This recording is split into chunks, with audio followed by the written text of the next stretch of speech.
Pada musim lalu Liga Inggris, Arsenal awalnya diprediksi sebagai kandidat juara.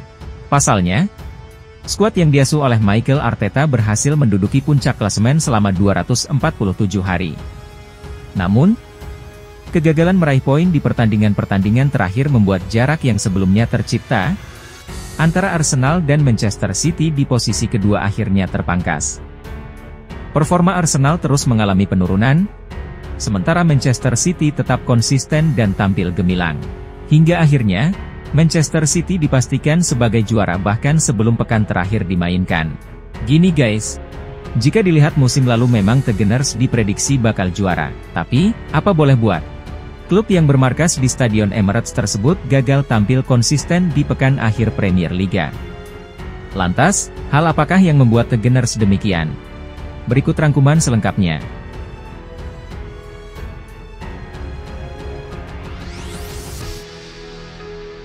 William Saliba cedera.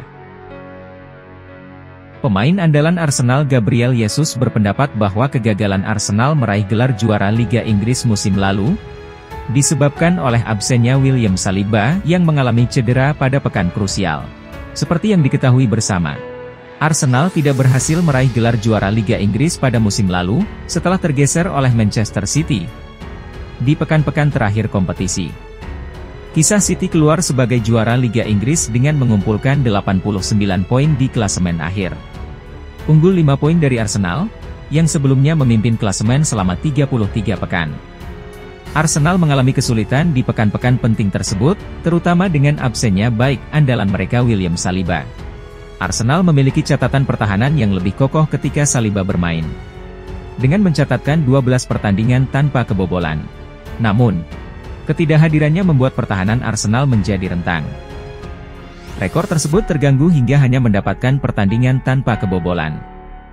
Gabriel Jesus menyatakan, ketika dia Saliba bermain, kami kebobolan sedikit gol. Ketika dia tidak bermain, jumlah kebobolan gol bertambah. Saat saya cedera, Eddie Nketiah menggantikan saya dengan sangat baik. Kemudian kami merekrut Lian Potosat, kami menjaga kecepatan. Tapi saat Saliba cedera, itu rumit. Baik lainnya bagus tapi kami bermain dengan cara tertentu. Ya statistisnya kami kebobolan jauh lebih sedikit dengan dia, ungkap Gabriel Jesus.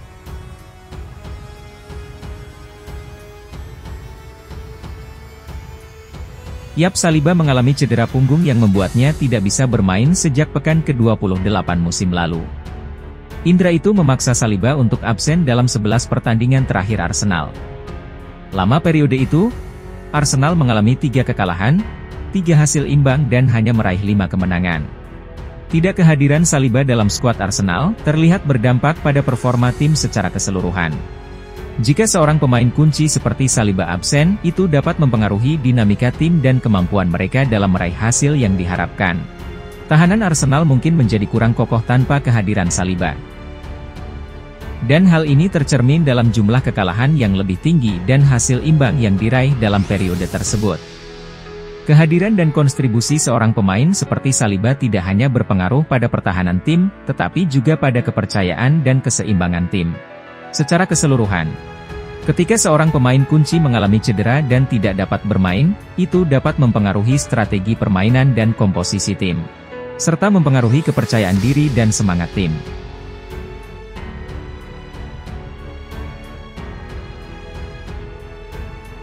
Gabriel Jesus juga cedera. Memang benar, Gabriel Jesus sendiri mengalami cedera dalam beberapa waktu tertentu baginya. Ia berpendapat bahwa cedera yang dialaminya tidak memiliki dampak besar pada tim, karena ada pengganti yang memiliki kualitas yang sama baiknya, yakni Edu Nketiah. Tapi Alexander mengatakan bahwa absennya Gabriel Jesus merupakan kehilangan besar bagi Arsenal. Apabila Jesus mengalami cedera saat membela Brazil dalam Piala Dunia 2022, ia mengalami masalah pada lututnya saat Brazil kalah 0-1 dari Kamerun pada babak fase grup. Cedera yang dialami oleh Gabriel Jesus ternyata cukup serius, sehingga ia harus menjalani operasi untuk memulihkan masalah pada lututnya. Operasi tersebut menunjukkan tingkat keparahan cedera dan menunjukkan bahwa pemulihan Jesus akan membutuhkan waktu yang cukup lama. Terjadinya Gabriel Jesus akan memberikan dampak signifikan bagi Arsenal. terutama dalam hal penyerangan dan kontribusi gol yang biasa dilakukan oleh Jesus. Kecepatan teknik dan naluri mencetak gol yang dimiliki oleh pemain berusia 25 tahun itu, akan sulit digantikan oleh pemain lain di skuad Arsenal.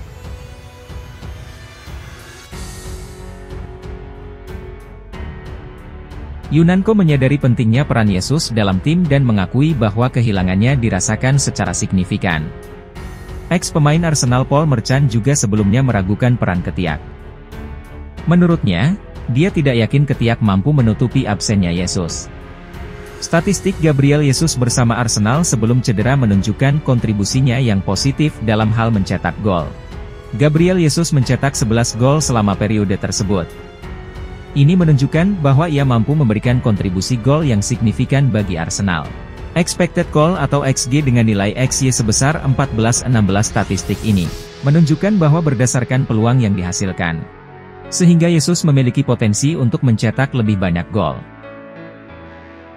Menunjukkan bahwa Gabriel Jesus rata-rata mencetak gol setiap 189 menit.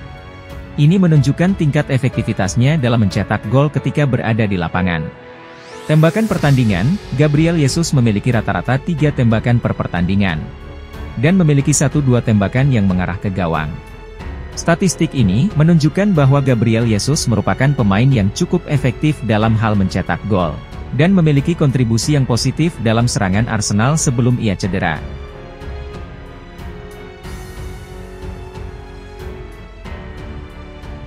Rencana besar Arsenal, musim 2023 hingga 2024. Zai gagal meraih gelar juara Premier Liga, Arsenal diperkirakan akan meningkatkan kekuatan skuadnya di bursa transfer musim panas 2023. Mikel Arteta diyakini mendatangkan pemain baru agar bisa kembali bersaing dalam perebutan gelar musim depan. Arsenal telah mendatangkan pemain bintang yang diperkirakan pasti akan menjadi prioritas. The Gunners akan memperkuat kedalaman lini tengah, mengantisipasi kepergian pemain seperti Granit Xhaka, Declan Rice menjadi pengganti utama untuk bisa dimainkan bersama sang kapten Martin Odegaard di lini tengah. Dilansir dari Football London, West Ham United dan Arsenal telah menyepakati transfer di angka 105 juta pound sterling atau 2,2 triliun rupiah.